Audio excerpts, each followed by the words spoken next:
श्री राम जन्मभूमि तीर्थ न्यास के तत्वाधान में आयोजित श्री राम जन्मभूमि पर प्रभु श्री राम लला के प्राण प्रतिष्ठा समारोह आदरणीय प्रधानमंत्री जी के कर कमलों से 22 जनवरी को संपन्न होना है। स्वाभाविक रूप से संपूर्ण अयोध्या धाम और पूरे उत्तर प्रदेश और देश में उत्साह का माहौल है। अयोध्या में समारोह की दृष्टि से बाहर क्या व्यवस्थाएं हुई हैं, प्रशासन की इस व्यवस्था की समीक्षा करने के लिए आज पुनः मैं एक बार यहां पर आया हूं। स्थानीय स्तर पर प्रशासन ने और प्रदेश सरकार के मंत्रियों ने पहले से ही यहां पर सारी व्यवस्थाओं को, चाहे वह यहां के लोकल स्तर पर ट्रस्ट के साथ समन्वय का हो,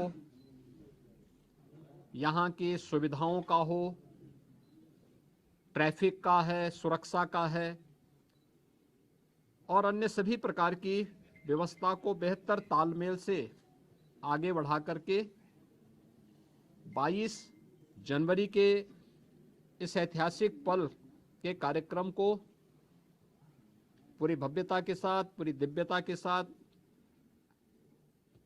सुरक्षित और सुव्यवस्थित तरीके से संपन्न करने के लिए अपनी तैयारियां लगभग पूरी कर ली हैं। अंतिम चरणों में सारी कार्रवाई उनकी चल रही है और युद्ध स्तर पर इसे हम समयबद्ध तरीके से आगे बढ़ा देंगे।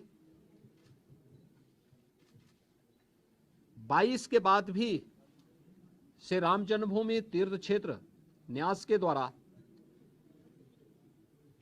प्रभु श्री रामलला के दर्शन करने के लिए जो भी कार्य योजना तैयार होगी, इसके अनुसार यहां पर स्थानीय स्तर पर राज्य सरकार पूरा सहयोग करके आने वाले श्रद्धालुओं को यहां पे पूरी श्रद्धा के साथ उन्हें दर्शन करने का अवसर प्राप्त होगा। यह व्यवस्था सुनिश्चित करने के लिए अपने स्तर पर पूरा सहयोग दे रही है। इसके लिए टेंट सिटी भी लगाई गई हैं, धर्मशालाओं को भी तैयार किया गया है, होटल्स भी यहां बने हुए हैं। लखनऊ, वाराणसी, प्रयागराज, गोरखपुर या अन्य शहरों से यहां के आने के लिए एक बेहतर ग्रीन कॉरिडोर की व्यवस्था भी दी गई है, जिससे कहीं भी किसी को कोई दिक्कत न हो।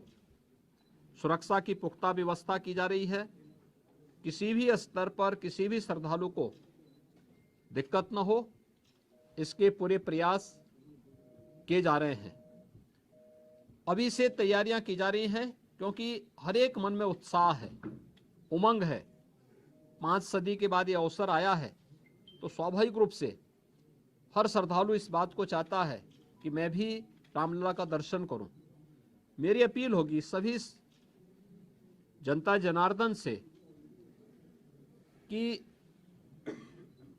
जो भावनाएं उनके मन में है वही हमारे मन में भी है, और इसलिए हम लोग बेहतर तालमेल और समन्वय से अगर दर्शन करने के लिए आएंगे तो दर्शन भी हो पाएगा और किसी प्रकार का कोई कष्ट किसी भी श्रद्धालु को और किसी भी आने वाले यात्री को अयोध्या धाम में नहीं होगी। पैदल लोग न चलें। हम लोग देख रहे हैं बहुत सारी जगह से लोग पैदल चले आ रहे हैं, वे पैदल न करें। भीषण शीतलहरी चल रही है। अपने बिना बताए कार्यक्रम के अनुसार भी न चले। राज्य के अंदर हम लोग व्यवस्थाएं दे रहे हैं, जनपदों को भी देंगे, राज्यों को भी व्यवस्था देंगे, हर एक व्यवस्था से साथ करेंगे। हम लोग भी कोऑर्डिनेशन करेंगे और हम लोग तीर्थ क्षेत्र न्यास के साथ भी हम एक इसके बारे में चर्चा करके विस्तृत कार्य योजना बनाएंगे। लेकिन अगर हर व्यक्ति अपने तरीके से आएगा तो कहीं अव्यवस्था की सी स्थिति न पैदा हो, ये हमें देखना होगा। और हर व्यक्ति इस बारे में अपना जैसे अब तक सहयोग करते रहे हैं, तो उस सहयोग को अगर आगे भी जारी रखेंगे तो हमें भी बहुत सुविधा होगी और हर एक श्रद्धालु को, आने वाले श्रद्धालु को भी प्रभु श्री रामलला के 500 वर्षों के बाद, कई शताब्दियों के बाद दर्शन करके आनंद की अनुभूति होगी, अंतःकरण से उन्हें आनंद की अनुभूति होगी। इसके लिए भी बेहतर कोऑर्डिनेशन की दिशा में प्रयास प्रारंभ किए गए हैं। मैं पूरे विश्वास के साथ कह सकता हूं कि जैसे कार्यक्रम अब तक सभी सकुशल संपन्न हुए हैं, 22 जनवरी का कार्यक्रम भी एक ऐतिहासिक कार्यक्रम है। भारत के विश्वास और लोक आस्था की पुनर्प्रतिष्ठा का, भारत के गौरव की पुनर्प्रतिष्ठा का कार्यक्रम है। इस कार्यक्रम को हम लोग जनता जनार्दन और सभी आम जनमानस के सहयोग से, पूज्य संतों के आशीर्वाद से, रामलला की कृपा से सकुशल संपन्न करने में सफल होंगे। आप सभी यहाँ पर इस भीषण शीतलहरी में हैं।